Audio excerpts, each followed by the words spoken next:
And hello guys, and ayan, welcome back dito sa ating YouTube channel. Panibagong araw at panibagong issue ang ating tatalakayin ngayon, no? So, magbibigay lang tayo ng konting reaction dito sa nangyayari umano ni Papa Jones na meron na namang issue tungkol sa kanya. At ito nga ay, ang sabi-sabi is nakabuntis umano siya nitong kaibigan niya. Talaga naman itong mga ibang tao, no?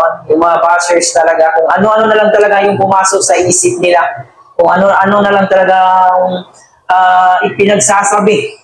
So, di nila talaga iniisip kung ano yung magiging resulta nito sa mga taong sinisiraan nila. Imagine niyo guys, napakabait na tao itong si Jomar, pero ayun, may issue pa rin talaga, no? So, ika nga, kapag ang puno is maraming bunga, talagang binabato yan. So, itong nangyari kay Jomar ngayon, kasi napakasikat ni Jomar ngayon eh. Namamayagpag yung pangalan ni Jomar, kaya marami talagang bumabato sa kanya. And maraming issue, no? Na kahit wala namang katotohanan, eh talagang pinipilit ng mga bashers na ito.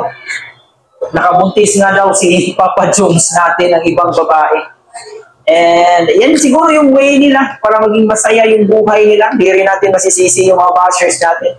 Yan yung mga taong walang kwenta sa mundo, kundi manira ng mga tao talaga.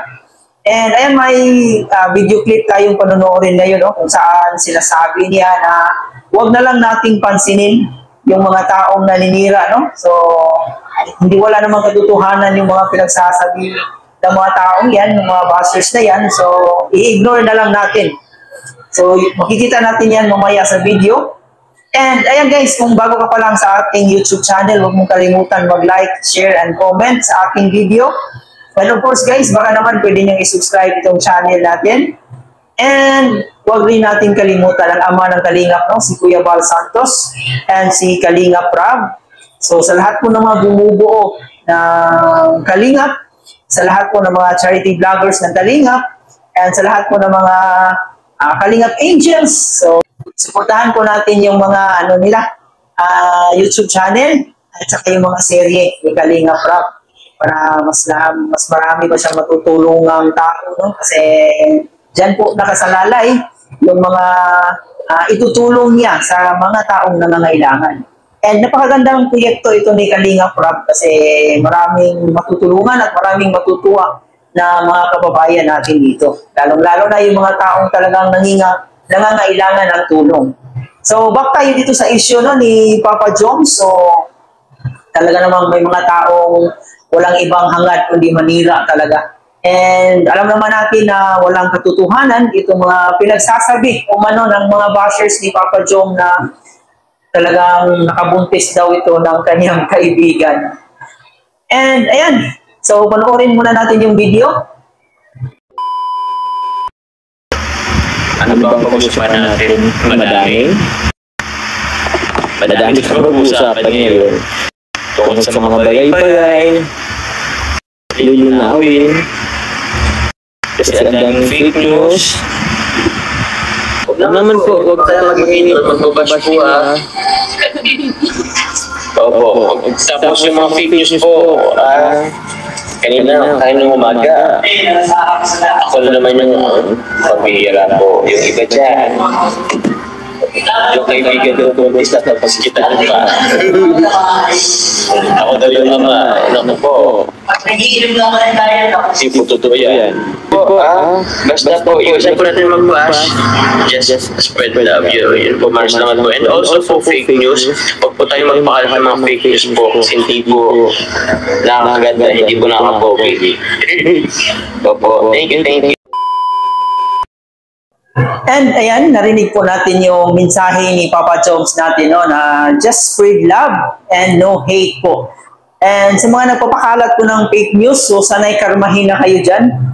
So talaga naman itong ginagawa nyo, no, talagang mapapasabi talaga tayo ng napakawalang hiya talaga ng mga taong to. Kung ano-ano na lang yung mga ipinaratang na wala namang katotohanan.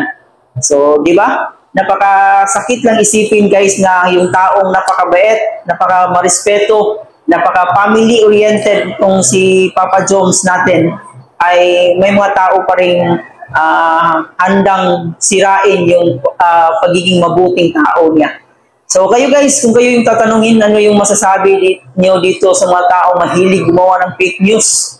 So, di ba? Nakakagalit itong mga ganitong klaseng tao. Talagang, ewan ko na lang, may mga tao talagang walang ibang iniisip kundi yung sarili lang nila, yung sariling kaligayahan lang nila. Siguro ito yung way nila para maging masaya yung buhay nila, ang gumawa ng fake news sa ibang tao.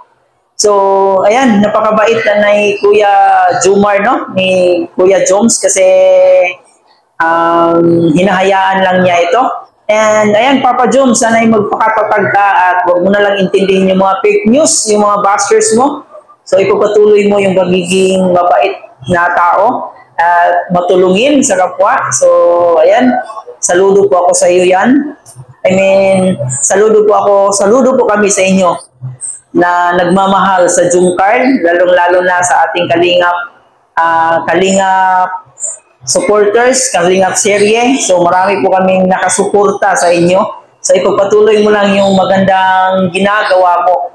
And ayan guys, no? Maraming salamat ulit dito sa panonood nyo dito sa ating video. Kung kayo yung tatanungin, ano yung opinion nyo sa mga taong mahilig gumawa ng fake news? So paki-comment dyan sa ating comment section. And muli po, maraming salamat sa iyong panunood at hanggang dito na lang yung reaction video natin ngayon. Sana in the next video, nandun pa rin po kayo. And bago ko nga pala tapusin ang video na to is maraming salamat po sa mga walang sawang sumuporta sa aking channel. And sa mga nag-subscribe po, maraming salamat po sa inyo. And ayan, thank you for watching po and goodbye.